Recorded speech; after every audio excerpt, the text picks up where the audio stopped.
A third person who escaped from mandatory quarantine at KMTC has been arrested in Kericho, raising questions over just how porous the government enforcement of restricted movement into and out of Nairobi is. This at a time, 2 cases were filed in court protesting how mandatory quarantine is being conducted, with applicants seeking to have those put in such facilities to be facilitated by the government without paying a penny. Sam Gituku reports. Nelson Kiplangat becomes the third person to be arrested out of 50 people that escaped from mandatory quarantine at the Kenya Medical Training College. The 50 were part of more than 400 people that had been arrested for flouting curfew regulations. Kiplangat was nabbed at his home in Bureti, Kericho County. Authorities baffled how he made his way out of Nairobi through roadblocks mounted on the way to enforce a ban on movement into and out of Nairobi. So they went for this gentleman, and now he was, after the arrest, he was taken back to KMTC. They managed to bypass these other restricted movement sites and went as far as Kericho. But again, the long arm of the law caught up with them. So even if you make an attempt to escape from the quarantine facility, remember, Big Brother is watching and will soon catch up with you. And while the government maintains mandatory quarantine for persons arrested flouting curfew regulations or guidelines on prevention against COVID-19, 2 cases have now been filed seeking to overturn that.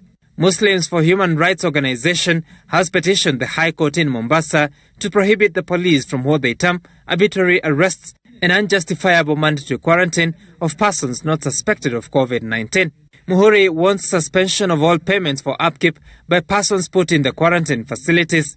The petitioner further wants all quarantine facilities compelled to adhere to preventive measures for prevention against coronavirus disease.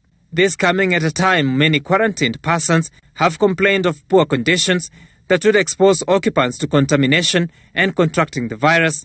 At the same time, activist Okio Mutata wants the government compelled to refund all persons that have been quarantined all the costs they have incurred. Mutata contends that curfew defaulters or persons arrested should not be quarantined without a magistrate's warrant.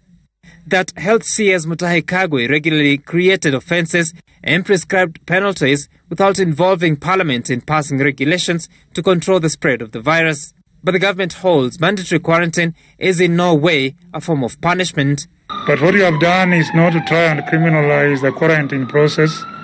One, we have tried to improve the conditions in the quarantine facilities. And now with the availability of the test kits, as soon as you arrive within the quarantine facility, is to fast-track the process of testing you.